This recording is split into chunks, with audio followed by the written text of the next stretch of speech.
It's that time once again. We want to thank you for tuning in today, wherever you're tuned in on the Carolina Catholic Radio Network, 1270 AM Charlotte, or streaming at carolinacatholicradio.org, or on the Carolina Catholic Radio app, or if you're tuned in around the Radio Maria Radio Network. We are broadcasting across Radio Maria today for Faith and Sport. That's right, you're tuned in to the most popular sports show on Catholic Radio, Faith and Sport, and the host of Faith and Sport, the one, the only, Dr. John Acquaviva. Make him welcome. I appreciate that, everybody. I appreciate that, Chris. Thank you, folks, for joining us today, and welcome to the show, however, wherever, and whenever you're joining us. This is Faith and Sport. I'm Dr. John Acquaviva. I teach exercise science during the day, and then I run over here once a week, and we do the show, Faith and Sport. And wow, I bet that's a long run. I know, brother. I'm tired every time, but this is how I get in shape, man. This is where we apply our faith to all aspects of sports. So whether you are an athlete, a parent of an athlete, a grandparent of an athlete, administrator, referee, coach, this is the show for you, because we weave in there character, ethics, and morality, just about every part of our conversation about sport. Here's what we're going to do today. Chris, quiet those people down there. They're raucous today. Calm down. Here's what we're going to do. In 1 minute, Carlos Herrera is going to join us. We're going to discuss all things ethics in sports, including our hit and miss with him. We're going to do weekend headlines. Our guest today is Bob Mckillop. He's the head coach of men's basketball at Davidson College. You know who he coached just a few years ago, right? Steph Curry. Steph Curry, that's right. There you go, that's brother. Right. And one of the things I have to ask him, he's going to take over Krzyzewski at Duke. Yeah, I know. That was a really big sports headline over the weekend. That was the biggest sports headline. But Carlos and I are going to talk about some other stuff that is a lot more interesting, I think. We're going to do the quick Q&A of the week with Dr. A, and we're going to do our PGA Golfer of the Week, Chris's favorite segment. Listen, before we bring on Carlos, I want to talk to you guys about who's supporting this show, and that's Carolina Crawl Space Pros. Folks, do you know the most expensive home improvement is? It's the one that you do twice. Make sure you hire a company that does it right the first time and stands behind their work. So if you have mold, insect issues, anything brought on through humidity, go to our website, Carolina Catholic Radio, and for contact info and how to save money on a job that Carolina Crawl Space Pros will do, check us out today. Check out Jeff Wolf. He's the owner. Him and his guys there do a great job for you. It's Carolina Crawl Space Pros. I think you're really going to enjoy this segment we're going to do, and it's titled basically, in car racing, if you're not cheating, you're not trying, is the slogan, right? If you're not, I know or that, if you're Darryl, not first, you're last. That's right. It's kind of like that. If you're not cheating, you're not trying. And there was this publication that I belong to, right? It's actually through my car insurance. It's called Haggerty Drivers Club. And what they did, Chris, is they depicted, or they told all these stories. They told 20 stories on how either NASCAR or Indy or Formula One car drivers and their pit crews have cheated, but basically just sidestep the rules because there's nothing in the rule book that said they couldn't do that. And so the question is going to be, I'm going to pose this to you, and I'm going to pose this to Carlos. Is it cheating if it's not in the rule books? Right? It's just something to think about as we go through that. Anyway, folks, this is Faith and Sport. This is where we merge sport and virtue. And thank you for joining us. As Chris mentioned, it's not only Carolina Catholic Radio, but it's Radio Maria. I want to thank all you listeners, wherever you're listening. I think it includes 6 states, 11 different affiliates, maybe 12 different affiliates. Either way, we're thankful that you're joining us today.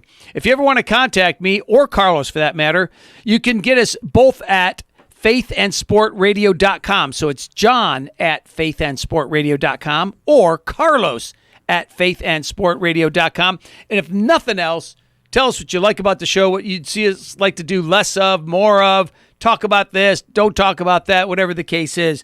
We'd love to hear from you folks, for sure. I've been talking about him for a couple of minutes now. Let's bring him on right now, have a great conversation as we always do. Carlos Herrera, welcome back to the show, buddy.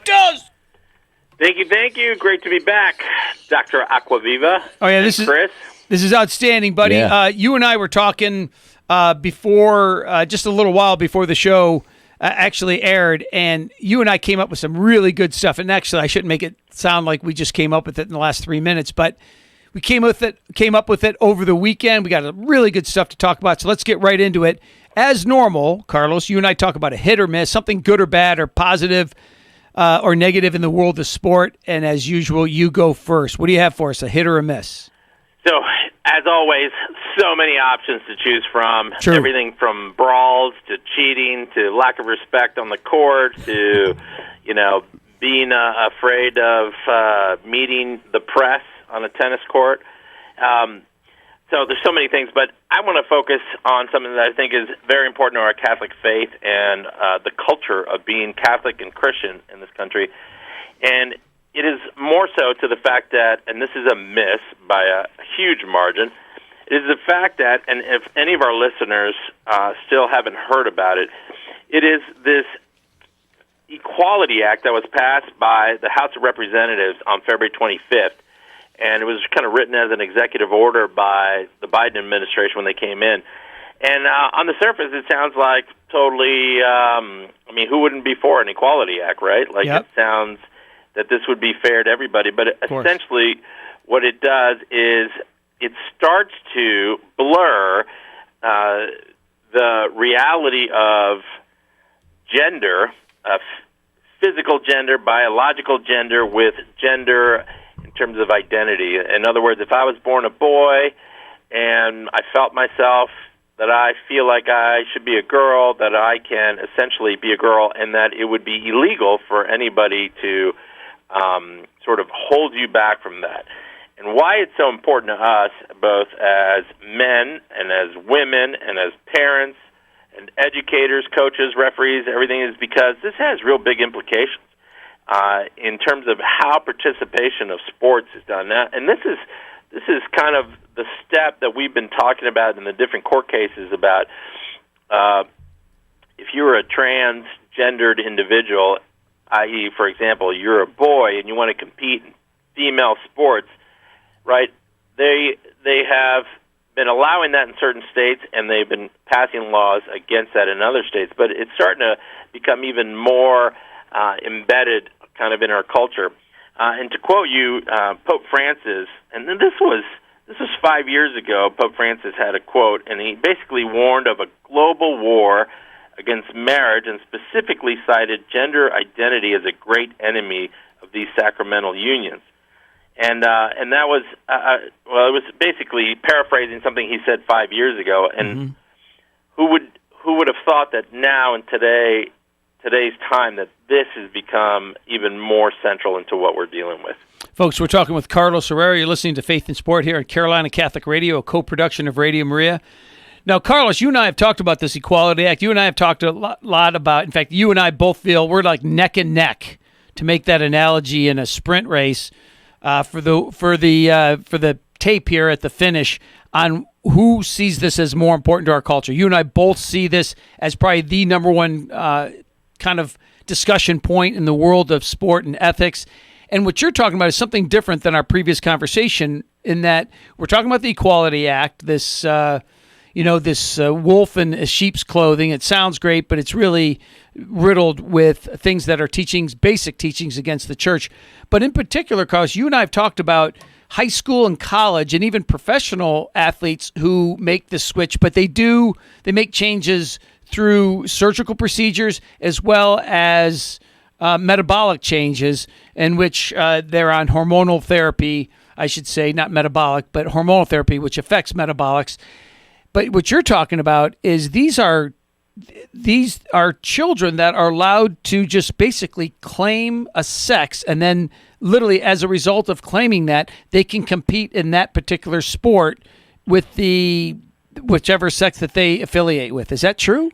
Yeah, it's far-reaching, and this is the scary part, and this is a slippery slope, right? This is where if you give an inch, let's be fair, and this is nothing against an individual who struggles with what they call gender dysphoria, right? Which is a sense of that you're born a certain sex, but you really have I don't know if it's an interest or you want to be another sex, right? So what's happening with this is that they're starting to pass laws in elementary schools and high schools on the state level that basically would state that it would allow public school personnel across the state to keep parents in the dark about their child's transgender behavior while at school if the child so requests.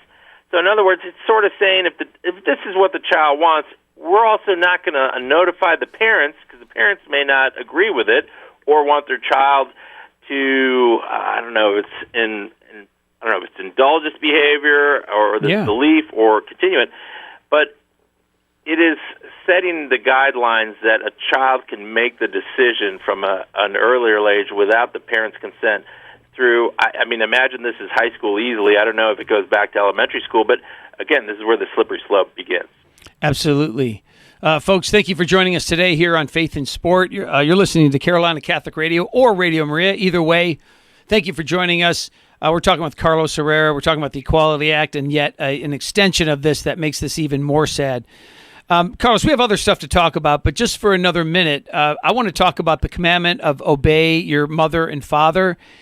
The reason that is a commandment is that we all know, and why don't we accept, and this is rhetorical, but why is it that we don't accept that adults, especially formed adults, especially mature adults, have a lot more insight, have a lot more wisdom than do children? Why on earth would the public school system think that a child, say 5th or 6th grade, can make such a choice? And on top of it, they're not only going to support it, they're going to support some law or some aspect of the Equality Act in not notifying their parents. This is awful. And obviously this has been a topic that has gone through related to sex education, related to, a woman's right to choose, right, and the right for an abortion. Like the state believes that that you should allow, youth in particular to make certain decisions because I think, for one, they don't agree culturally. The society doesn't agree with the position that a Christian Catholic Church has, and I think they see it as a way of limiting, the actions and the freedoms, quote unquote freedoms, that people want to have in terms of living their life the way they want to. I've said this before, Carlos, and I've said this before to our audience. I implore our audience to go to the United States Catholic Bishops website where they discuss the Equality Act, and then there's a little tab in which it took me, I think, less than 60 seconds to write a note, and it's forwarded to your diocese to have your bishop support and have those, not the bishop, but the bishop support this, voting against this Equality Act. But where this petition goes is to your local politicians, and I borderline beg people to do this. It'll take you literally less than 2 minutes to find it and to fill out this little form, so please do that. And let me say this real quick before you jump on. This involves everything from Knights of Columbus. The Boy Scouts have already been changed, but anything that your Catholic or church, any kind of church, has activities that are single-sex activities, it literally would open up and make it illegal for you to have sort of single-sex activities if these states pass these laws, because then it would require those same-sex activities that now would be open to anybody who would identify as the opposite sex. Absolutely. One more thing to pray on, brother. So that's your miss. I have a miss as well. Mine deals with the famous but ill-directed LeBron James, player for the Los Angeles Lakers. They just lost in a playoff series to the Phoenix Suns, and he gets the miss this week because he walked off the court because they not only lost the game, but in losing that game, they lost the series. This is the reigning NBA champions, without shaking hands of the opponents in the series finale. Now, there's two sports that do this where it's a long-standing tradition: hockey and in basketball, whether it's a 7-game series, a 5-game series, whatever the case is. Once that series is over, the teams come together in the middle of the ice, the middle of the court, and they shake hands. It's a long-standing tradition. In fact, it's a long-standing tradition in just about any school sport or school-age sport, including high school, and he is going against this, and it's a fundamental failure in the world of sportsmanship on his part. And I'll leave it with this before I hand the mic to you, buddy, and that is, I think he is known. In fact, not I think, he is known is LeBron James. He wants to be a leader. He wants to be this heard voice in this world of equality and race and sportsmanship and so forth. And this is a major failure. Here he is in the spotlight, and he can't do the most basic sportsman-like act, and that is shake hands with the team that just beat him. Carlos. I couldn't agree with you more, and I think this is very common, a human sort of flaw characteristic that's really kind of coming to light, I think, for LeBron James, and that is as you become more successful, right, and as you become more in the limelight, failure or being associated with failure, i.e. being on a team that's losing, I think probably affects his ego more, right? Yeah, of course. So now he's been part of sort of this change in the NBA that you could sort of select the people you wanted to play with and sort of build your own team, and he's kind of done that. I think he's dealing with his ego and that he wasn't able to get his team set up and for them to be able to beat the Suns, correct? Yep. And I think it's ego, and it's clearly on display as poor sportsmanship, more thinking about himself than the other team and than his teammates, quite frankly. You know, you bring out a good point because pride is the root of virtually all sin. Our catechism tells us that. Every priest I've ever talked to who's heard even a... I don't know if I lost you guys. Oh, is he still there? Chris, can you hear me now, Carlos? Okay, I think he went off, but Carlos is going to rejoin us here in a second because we have more to talk about. But Carlos made a point in that pride is at the root of this action by LeBron James. The guy's a winner. He's won, I should say, a lot. There's a difference between being a winner, I think, and have won a lot. And I think this crushed him right to the core of his pride, and he could not take it, and he just simply walked off the court rather than shaking hands with this team that thoroughly and fair,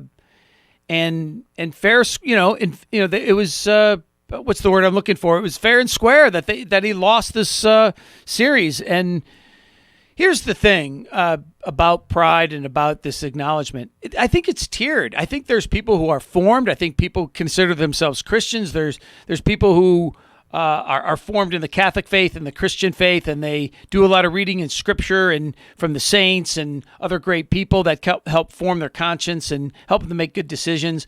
And I think there's other people who are filled with wisdom, but they don't necessarily have the wisdom of Christ, at least not directly. And then there's other people who reject all of that. And here he is in the middle. I think he considers himself, in fact, I know he considers himself a role model. He considers himself a leader, and he wants to be seen as this kind of, in this world of sports hierarchy, he wants to be seen as the king. And I know that's part of his nickname and everything, but I think that literally that he wants to see himself at the top of this kind of sports heap. And here he is thinking that he's been formed and think he has a good conscience, and he can't do the most basic thing correct. It's frustrating to watch that. Folks, thank you for joining us here on Faith and Sport. We're continuing our conversation with Carlos Herrera. He's in Northern Virginia. He's a certified youth soccer coach and former youth minister up in the Northern Virginia area. Carlos, let's switch gears away from our hit and miss of the week and talk about something that was actually in the news to me. I belong to my insurance company is Hagerty, and they send out, actually, probably unlike every other car insurance company, they send out a little magazine all about cars because a lot of their owners of the cars that they insure through these people are classics, and so they're more like car people than the average person. Anyway, they did this great little segment, this piece, 20 different ways that people in NASCAR, Formula One, or Indy have cheated in which to gain an advantage, primarily to make their car faster. So I want to get your opinion on this because there's an old saying. It goes in football, but I think they kind of like owned it here in NASCAR, which says, if you're not cheating, you're not trying.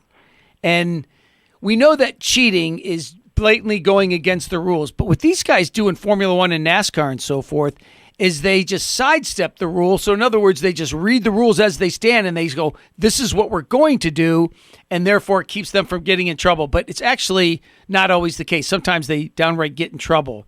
Carlos, have you ever heard of these things? You're probably pretty familiar with it because you're a Formula One guy. I certainly have heard of bending the rules or taking the rules to the extreme to get an advantage. And I think mostly it happens when you have pieces of equipment that is part of your game. This is not any different than the NFL. This whole issue about the inflated ball at New England, right? That whether it was not inflated enough, and only the New England's balls were less inflated so that Tom Brady could get a better grip. So I don't know if there's a rule against balls being inflated or not inflated. There probably is a rule having a certain amount. But I think anytime you have a piece of equipment, and you can change it, and I think this happens in baseball, right? You have bats, now if you have some on your hands, and but in vehicles, sailing boats, vehicles, planes, there's so many parts that can be adjusted, changed, amended, hidden, whatever, to get an advantage. And I do agree. I like the quote, necessity is the mother of invention. That's right. So rather than if you're not cheating, you're not trying. You're not trying. So let me do this first. Let me give a specific example, one that's written in this piece in the Haggerty Drive Club magazine, and they called it Brake Check. It says, in 1982, Formula One teams using normally aspirated Cosworth engines were outgunned by the turbocharged Ferraris and Renaults. At the time, teams were allowed to top up cooling fluids after a race and before weighing by the scrutineers. So Gordon Murray at Brabham and Patrick Head at Williams fitted their cars with large water tanks, ostensibly to cool the brakes. Nudge, nudge, wink, wink. The water evaporated almost immediately, allowing the cars to compete underweight before being ballasted after the checkered flag. So needless to say, this was something that was clever, right? They have to weigh in. And one genius. So here's the question. This is a perfect example, right? So what they did was they said, okay, we have to weigh this much before the race. And what they did is they added some of the weight to be in the form of water, but they put it so close to the engine that the water almost immediately evaporated. So they were basically underweight, which makes the weight less, which makes the car faster, which leads to more victories. Now, here's my question to you. Is it only cheating, Carlos, if it's blatantly or directly in the rules, or is anything that where you change the rules without, in other words, should you ask in these situations, or do you see it as fair game to sidestep the rules as long as it doesn't blatantly say it in the rule book? So to answer this question, I think about myself. If I were in heaven and I was being interviewed by Jesus as to whether I could come in or not, and if he said to me, hey, you came up with this device to evaporate water in your car that caused you to win more, and I would say, well, was it in the rule books? Right? And he goes, well, that's not really what I care about. I really care about how you treat other people, et cetera, et cetera, et cetera. Right? Yeah. So I think this is one of these situations where, from the perspective of human nature and the reality here on Earth, and depends on the kind of person you are, too. If you're very black and white, you're a rule follower, I think you'd have an issue with that, right? Sure. But when you're racing and you're on teams and you're competing against other people and it's not in the rules and it's not clear, I think you'd be foolish if you weren't trying to figure out ways to improve your car in ways that may not be in the rules. That little situation in the racing about the water, that's clearly a way of cheating, right? I think that's pretty clear. It may not have been in the rules, but it's clearly a way of cheating. They were looking to get an advantage. They didn't share the information with anybody. But constantly, in Formula One, there's constantly teams that, and one of the things about Formula One is that most of the teams are constructors, right? They build their own car. And so they can figure out ways to machine things, change the slope or the shape to get an advantage of 0.02 seconds, right? And so their job is to do that, and sometimes they run afoul of the rules. And the rule is then changed, and that is added, and pages to the rule book increase year after year. No, yeah, that's right. In fact, that's the reason why it does. And you and I were talking off air, actually just before we went on, and that is the very nature of auto racing kind of opens up the borderline countless, literally infinite amount of ways to cheat because it involves a machine. Like, you can doctor a horse a little bit. The Preakness was run this past weekend. You can doctor athletes a little bit through steroids and human growth hormone and so forth. But there's not all that much you can do, at least in comparison. With the car, there are literally thousands of parts and hundreds of moving parts. Maybe I could even up that to thousands of moving parts and tens of thousands of parts. Depends on the vehicle and so forth. And I think it just welcomes the option to do it, and certainly has to be quite temptational for those people working on these cars to adjust something a little bit, to make something smaller, make something bigger, make something more loose. It's a loose definition for certain, something that deserves to be talked about more. Yes, like the spoiler on a race car. If they make the spoiler too big or too small, they'll get fined because that'll make the car go faster. That's right. They make the spoiler too big, and then you can also adjust the pressure in the tires, which can also make the car go faster. And if you remember back in the 90s when Jeff Gordon was in the prime of his NASCAR Cup career, there was a lot of drivers and car owners that were really upset about the amount of races that Jeff Gordon was winning, because it was like each week the winner was Jeff Gordon. He was winning all the races from week to week. Did he just cheat better, Chris? Is that fair to say? No, he was just a great driver and had a great crew chief. But Jack Roush, one of the car owners, one of the Ford car owners, he accused Jeff Gordon of running something in his tires to make his car go faster. Like what? I don't know. He just said he came into his pit. Like the Roadrunner from the Bugs Bunny Roadrunner Hour? What did he put in his tires? Tried to accuse him of putting something into his tires to make his car go so fast, but it was just Jeff Gordon was a great driver, and like I said, he had a great crew chief. When you have that combination, just like Jimmy Johnson and Chad Ganous winning all the races that they won. Very good. Carlos, I'll give you the last word on this. Well, so I don't know if people heard, but the winner of the Kentucky Derby, which was coached by Bob Baffert, who has won a lot of races. Of course. His horse, Medina, was disqualified, and Bob Baffert has been suspended for 2 years. That's right. And this is an interesting statement from the organization that suspended him. Mr. Baffert's record of testing failures threatens public confidence in thoroughbred racing reputation of the Kentucky Derby.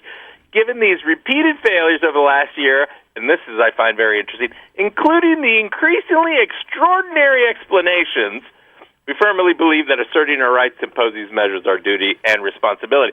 So there are some people that clearly cheat in order to win, and so I think there are repeat offenders versus just trying to be ingenious, and there are some people that willfully do it wrong. That's right. Very good. That's a great way to end that. Carlitos, thank you for joining us, buddy. We'll see you again next time. Have a great show. Great to be on. Have a great summer, everybody. See you, buddy. All right, there you go, folks. Carlos Herrera, certified soccer coach in the Northern Virginia area, joins us just about each and every week to do a hit and miss and talk about all things ethics and sports. Listen, right after the break, we have Coach Bob Mckillop joining us. He's the head coach of men's basketball at Davidson College. But first, we're going to do weekend headlines, talk to you folks about what happened over the last few days. Chris, take it away.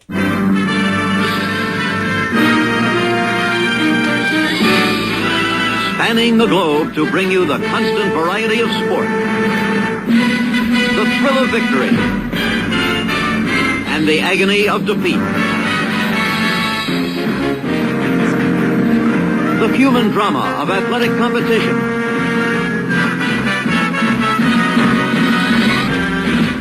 It's time for Weekend Headlines with Dr. John Acquaviva on Faith and Sport. Here it is, folks, to bring you up to date on all things, or at least something's going on in the world of sport. In the PGA, American Patrick Cantlay wins the Memorial after dueling Colin Morikawa in a playoff.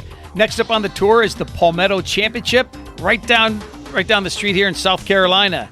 In the Belmont Stakes, favorite Essential Quality wins the third and final leg of the Triple Crown. In those three races, we had three different winners. And a side note, there was only 11,000 allowed to attend a race that usually holds 90,000 or more. So that fan base was not as loud as they normally are. In the NHL, the second round of the playoffs continue, and Ed Billick, joins us about once a month. Him and I both picked separately that the North Carolina Hurricanes would win it all. But they're down to the Tampa Bay Lightning 3-1, so that's not looking so promising. So we'll see what happens there. In NCAA men's basketball, the winningest coach in the history of that sport will be at it for only one more year. Duke's Mike Krzyzewski has announced his retirement. In Coach K's 46 years as a head coach, he's won 5 national titles. So there you have it, sports news that may or may not change your life. Listen, right after the break, speaking of winning coaches at the Division I college level, Bob Mckillop, he's the head men's basketball coach at Davidson College. Great guy, good, faithful man. He's going to join us right after the break. Folks, stay tuned. We'll be right back after these messages. Chris, take it away.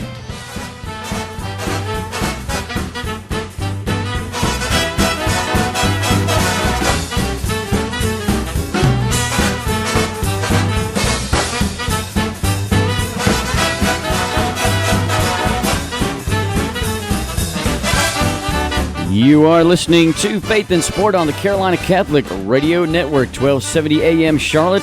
We're also streaming at carolinacatholicradio.org and on the Carolina Catholic Radio app, and we're also broadcasting across Radio Maria. So all of you Carolina Catholic Radio listeners and Radio Maria listeners, stay tuned. We've got more Faith and Sport coming your way after the break. And if you can't get enough Faith and Sport, check out Faith and Sport on demand at carolinacatholicradio.org. And while you're there, hit the Donate Now button for Carolina Catholic Radio to keep Carolina Catholic Radio and great Catholic radio programming on the air.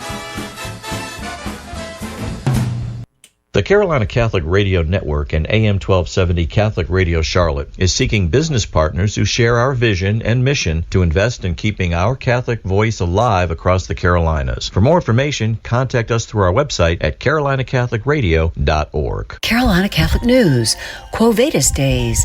Where are you going? Belmont Abbey College is once again offering a 5-day vocation discernment camp for young men, June 14th to June 18th. This retreat challenges men ages 15 through 19 to find out what God's will has for their life. A well-balanced program awaits participants, which includes summer camp activities and fellowship, as well as Mass, Liturgy of the Hours, Eucharistic adoration, and interaction with priests and seminarians.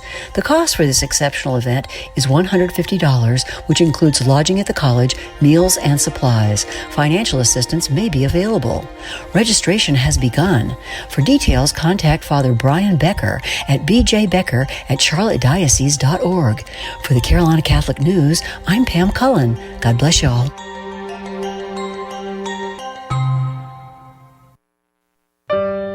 Teachers that care, professors that care about you.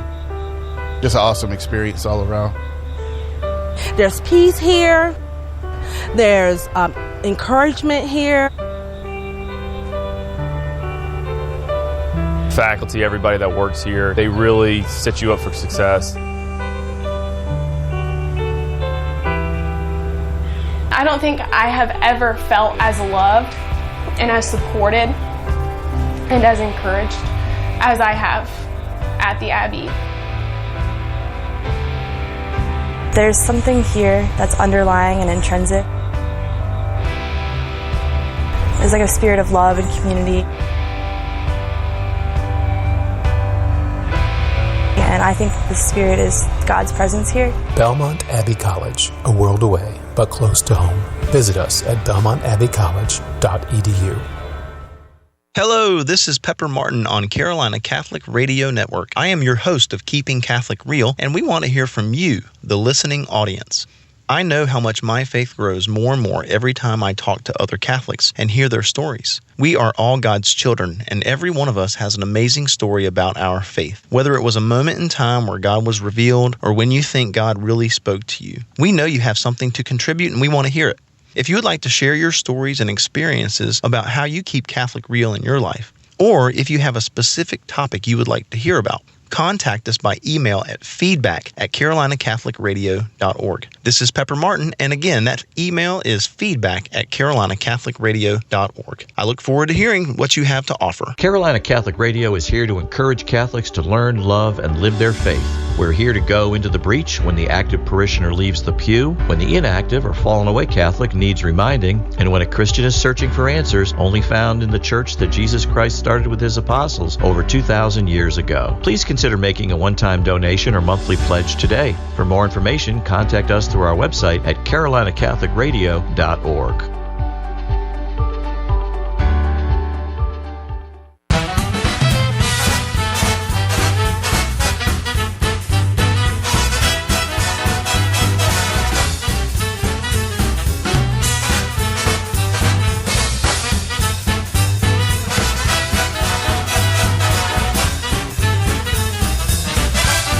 All right, it's time for more Faith in Sport here on the Carolina Catholic Radio Network, 1270 AM Charlotte. We're also streaming at CarolinaCatholicRadio.org and on the Carolina Catholic Radio app. We're also broadcasting across Radio Maria, so glad to have you back listening for more Faith in Sport today. And your host, once again, here he is, Dr. John Acquaviva.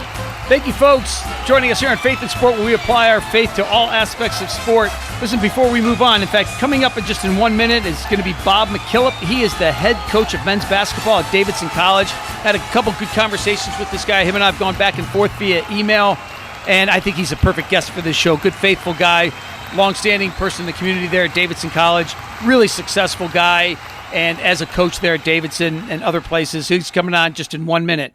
Listen, I want to talk to you guys about who's supporting this show, and that's Carolina Crawl Space Pros.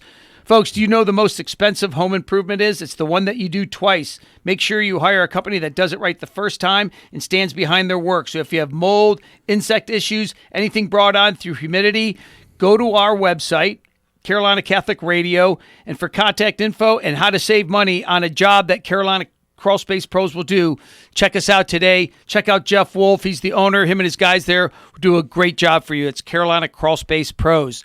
Listen, before Coach Mckillop comes on, let me mention something to you. Remember I mentioned the Belmont Stakes, Chris? Listen to this. This past weekend at the Belmont Stakes, New York only allowed 11,000 fans. Right. I was at the Belmont one time, and it was 1999, in fact. And there was over 90,000 people there. It was a beautiful summer day. And, you know, the Belmont Stakes, like almost any of these races, the horses go around one time, right? It's anywhere usually between a mile and a half. And this particular race is the longest of the Triple Crown. And they basically go around one full time. But as they're about 3/4 into it, they come around the turn, and that's where almost all of the people are in the grandstand, right? And I had never been to a sporting event that had that many people. The roar of 90,000 people and the reaction that they had, just those horses coming around that turn, still gives me shivers. It was so exciting because I've been at, football games and baseball games and so forth, basketball, hockey. I've been to all the major sports, but I've never heard so many people cheer so loud. And it was so quiet the other day because they only allowed 11,000 people there. Wow. So I thought that was really interesting. Anyway, listen, folks, I told you earlier in the show, in fact, just a minute ago, that Bob Mckillop's going to join us. He's on the phone right now. He's going to join us for a conversation. Please welcome to the show, Bob Mckillop. John, delighted to be with you. Thank you for having me. This is fantastic. So you're a Catholic guy. You're like me. You're a cradle Catholic. Tell us, let's just get right out of the gate and tell us who's been the most influential in your Catholic faith, and how were they influential to you? Well, I think it starts with your parents. My mom and dad were New Yorkers. My mom in particular, she didn't drive. She didn't graduate from high school, but she managed to bring me to daily Mass and weeknight novenas and weeknight Stations of the Cross.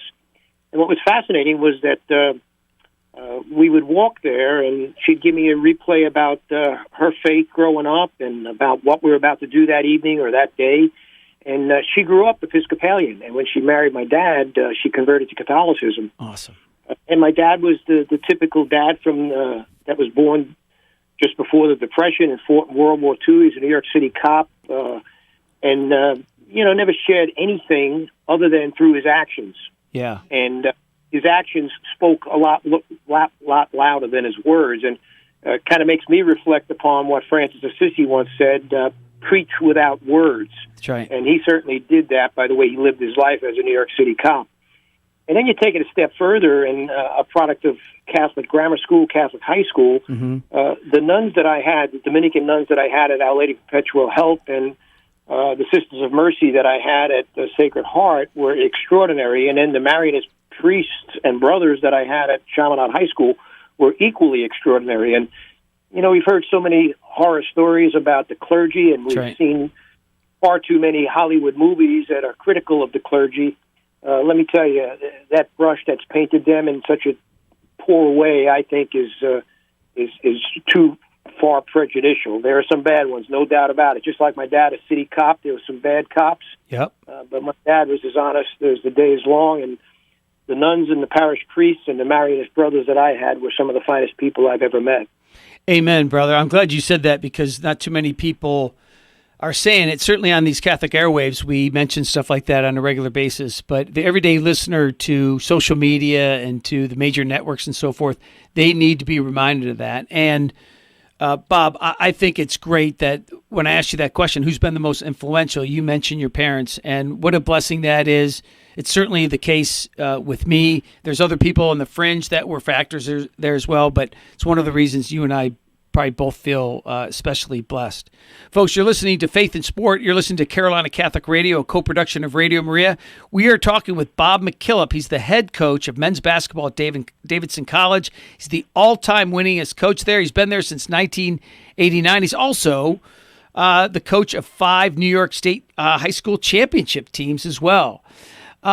Coach, you probably have a somewhat regular opportunity to weave your faith, not necessarily the Catholic faith, but really your Christianity into coaching those young men at Davidson College.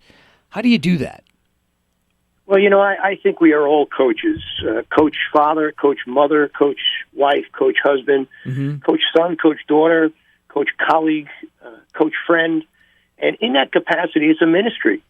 And I think God sends us opportunities each day to spread His word in the most extraordinary, but sometimes the most simplistic and most challenging ways.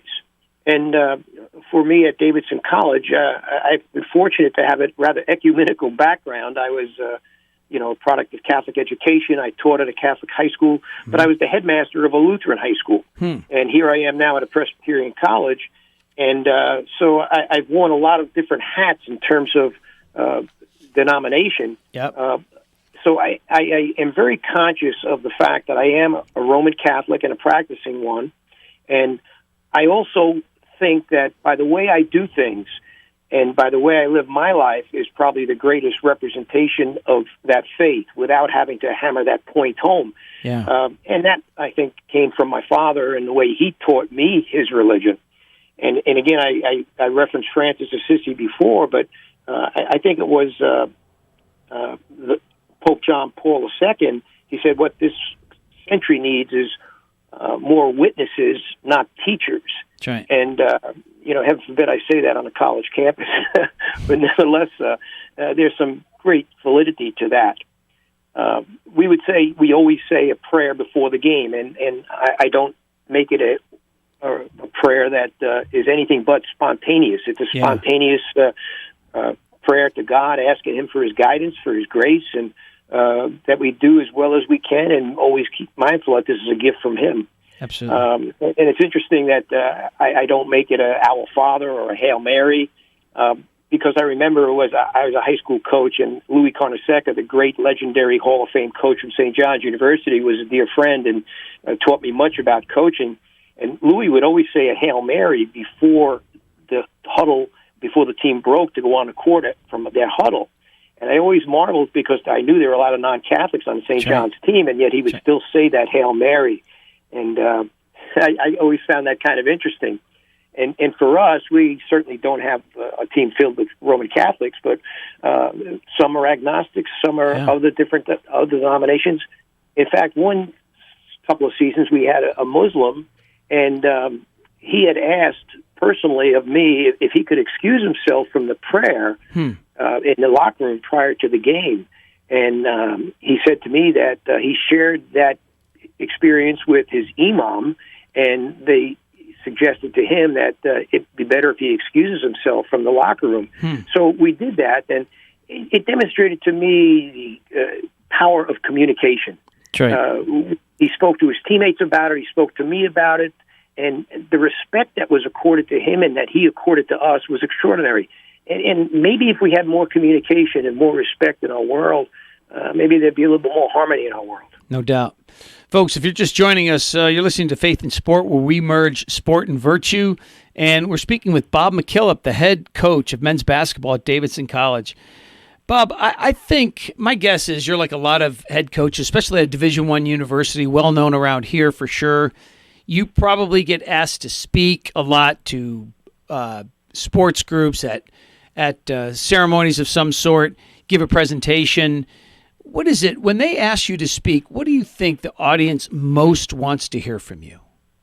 Steph Curry. I was hoping we could go this entire interview not having to talk about him. Not that it's a bad thing to talk about. In fact, I see him to be just nothing but a classy guy. But is that really why they bring you in to speak? They want to know about how you nurtured him in his game at Davidson? Well, that's usually a very pointed question that is raised about whether we knew he was going to be as good as he was. Yeah. What are some stories about him? Yeah. And let me state this: Stephen is a committed Christian young man he's 33 right now, so he's not a young man anymore, and lives his life as a Christian person, and he honors God in everything he does. And you see when he does score a basket, the first thing he does is point to the heavens, and that was taught to him by his mother, who again shows the power of parents and what they can do in impacting their children. But nevertheless, Steph is one of the topics. They love to hear about leadership. And, of course, they love to hear about stories, interaction between college teams, college coaches, sporting experiences, sporting stories. So it's a wide gamut, but a lot of times it comes back to Steph Curry and stories about Davidson College basketball. Now, you told me about a tattoo that Steph has on his arm, but it's something that you preach there at Davidson College. Tell us about that. Yeah, it's something that I stole from Lou Holtz when he was the head coach at Notre Dame in football. Mm-hmm. And it was the 1987, 88, whatever year it was that they won the national championship. Yep. They wrote a book about it, and the first chapter had a story about their first meeting in August as they were getting ready for the beginning of the season. And he gathered the whole team together and asked them three questions. He said, can you be trusted to do your best? Will you be committed to doing your best? And will you care about each other and show it? So I took those three words of trust, commitment, and care and adopted them as the foundation upon which we structured our basketball program. Sure. And we called it TCC, Trust, Commitment, and Care. And to this day, and that happened back in 1992, so we're talking almost 30 years, that has been the foundation of Davidson College basketball. Every one of our players wears it on their heart, and every one of our players in some capacity wears it on their body, either on a T-shirt or on a tattoo. Interesting. And it's an extraordinary statement. It's a torch that has been passed down from generation to generation of players that we've had here. And then, when you think about it, and I just marvel that I didn't know this at the time, but the Old Testament verse, Micah 6, is love tenderly, how's it go? Walk humbly, love tenderly, love tenderly, act justly, and walk humbly with your God. There you go. The words of trust, commitment, and care fit that biblical verse, and maybe it was Lou Holtz who actually took that out of the Bible. I don't know. But nevertheless, there's a certain Christian element to it that I think resonates with our players, not just in their basketball lives, but also in their lives as students and as sons and as human beings in our world. Brother, I read recently, I'm a big Beatles fan, right? And I read recently about how all their songs came about. It took me literally a couple months to read this. And one of the things that Paul McCartney admits is that he stole often like melodies or guitar riffs or guitar chords from other people and other songs, and he just made it into his own. So basically what I'm doing is saying if a great like Paul McCartney can steal something and make it meaningful, so can Bob Mckillop. You did a good job, brother, because that is meaningful to those people, and they'll never forget that, and I appreciate the heck out of that. Listen, Bob, that's all we have time for. I want to thank you for joining us today, and in particular, I want to thank you for being a witness to the faith, and we will pray here at Faith in Sport for continued success of your mission at Davidson College. Well, thank you, John, and thanks for what you do, and thanks for all the people that are part of your team that make this thing happen for us to hear and witness to and be reaffirmed and validated for. I appreciate that. You take care, Coach. All right. All the best, John. All right, bye. Folks, there you have it. Bob Mckillop, the head coach at basketball at Davidson College. He's been there since 1989. He's the winningest coach there. Wow. And he has, you know what I forgot to ask him is he going to take over for Coach K next year or the year after? You should have asked him that. Because he's like the Coach K of Davidson. He is the Coach K of Davidson. I know, in fact, that's, if you think about it, like that guy is what's the term when somebody's been there for a long time? I'm at a loss for the word, but a legend? A mainstay. He's a legend. He is a legend at Davidson College, but he's also a legend here in North Carolina. Right. And it's things like that. I mean, he is in a basketball state, right? Coach. There's That's Coach right. K, and then there's Dean Smith, and then there's Roy Williams, and then there's Jim your boy Valvano. Jim Valvano. Yeah. And the funny thing is he was coaching with all those guys at the same time, and I think he stands just as tall as those guys do, figuratively and literally. So good for him. By the way, he had the opportunity to play pro basketball. He signed a contract. He just didn't make it, which means that he was pretty darn good himself. Right. And by the way, he was the high school coach of one of our previous guests. In fact, just 2 times over the last couple of months, Matt Doherty. Remember the guy that was making fun of me so much? Yeah. He is a product, Matt Doherty, of Bob Mckillop. Wow. Mckillop coached him in high school. And in fact, my guess is, I'm pretty sure one of his 5 state championships in New York was led by Matt Doherty. So probably so. We'll have to have Coach Mckillop come on again to confirm that. That's right. So listen, brother, as we always do, I should say as most of the time we do a quick Q&A with Dr. A. What's the question of the week? The question of the week is, what does the Floyd Mayweather-Logan Paul fight say about boxing? Well, let me first ask this. Did you have any idea that Floyd Mayweather came out of retirement to fight this guy?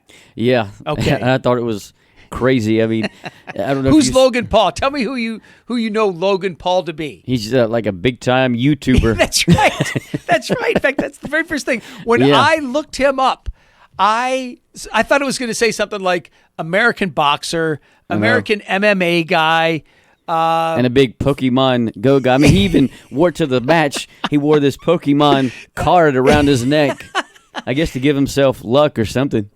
He is American YouTuber, and to tell the truth, I don't know exactly what that means, other than the fact that he's on YouTube and he gets a lot of money for being on YouTube. He probably has some obligation with some company to make a new video like once every 3 days or once every week. And anybody that's a YouTuber out there is probably like rolling their eyes at old man Acquaviva right now. I don't really know what that means. I just know that their primary source of income comes from being on YouTube. Right.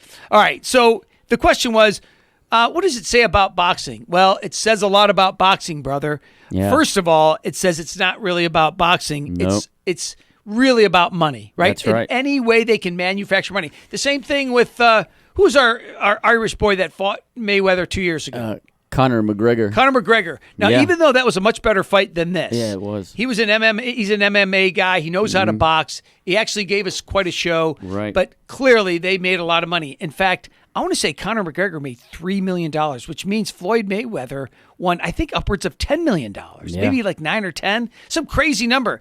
Second of all, it's about pure entertainment. It's not about getting the number one guy, the champion against the number one contender. It's not about that at all. People can't even name those guys anymore. No. We used to say Joe Frazier and Muhammad Ali and Ken Norton. And now we don't know any of those guys. In fact, my guess is hardly anybody, even that considers themselves a sports fan, could not name the belt holder of any division. Nope. And you know why? I think primarily it's to blame. MMA is to blame. Do you know what I mean? Like that is kind of superseded in the world of aggressive sports. People rather watch that. Yeah, because, I was just reading an article that USA Today put out today about that fight. It said Floyd Mayweather-Logan Paul matchup shows that celebrity boxing has gone too far. And the people that lose out are the fans because they pay all this money to see this fight, and then the fight comes down to no winner. I mean, not even a knockout. I mean, when you pay all this money to see a fight, you want to see a knockout and see a winner. And then that's not going to happen. And that didn't happen. But Chris, seriously, the bottom line is if you're going to put on a former champion who was in his heyday 10 years ago, 20 years ago for sure, and I want to say he was at his best at the tail end of it around 10 years ago, against a YouTuber, what are you paying for? Like, did you really expect them to have a great fight? Did you really expect to see boxing at its greatest? I mean, come on. I mean, there were fans all over the arena just booing after that fight because there wasn't a winner, and Floyd Mayweather was like, "Come on, man, I'm not 26 anymore." Okay. You know what? I should know this as a host of a sports-related talk show. How much money did each of them make? Do you have any idea? It was up in the millions of dollars. Well, of course, yeah. Floyd Mayweather wouldn't get out of bed unless they paid him $500,000. Yeah. But yeah, my guess is he made at least $5. But I don't even know. Do me a favor before the show's over. Will you YouTube it? I mean, will you Google it? All right, folks, listen. As we've done for the last couple months, I have announced the PGA Golfer of the Week, and once again, it's Christian Bezuidenhout. Have you learned how to spell that yet? Yeah, I know exactly how to spell it. And anybody, you can email me at john@faithandsportradio.com if you want to know exactly how to spell that. He's a South African golfer, and for, I think, the 6th consecutive week, he's the Golfer of the Week. Listen, before Chris runs down that information for you on how much money was made in that YouTuber and old man boxer fight, I want to quote John Paul II, as I've done for so many months. It's a great quote about sport in which he said, "Give thanks to God for the gift of sport, in which the human person exercises his body, intellect, and will, recognizing these abilities as so many gifts of his creator." What do you got for me, Chris? I'm still trying to find that number. No worries. The people will probably have to just email me on that because we got to get going. Yeah. Listen, before we go, a special thank you to Carlos Herrera and Coach Bob Mckillop for joining me on the show today. I'm Dr. John Acquaviva. Please join us next time here on Carolina Catholic Radio and Radio Maria for more Faith in Sport. St. Sebastian, pray for us. Chris.